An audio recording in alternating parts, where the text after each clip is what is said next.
Kenapa lokasi ini tidak dilakukan perbaikan infrastruktur pengecoran jalan? Karena ada warga yang menolak.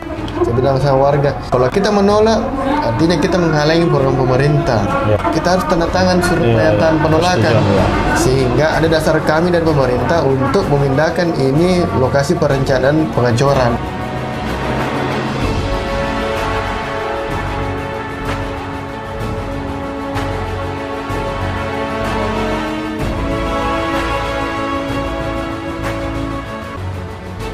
Tapi di saat dicor di Pejon Raya Pak Lurah, masyarakat sangat senang karena enaknya jalan di sana, nyaman, tidak ada lagi lubang-lubang.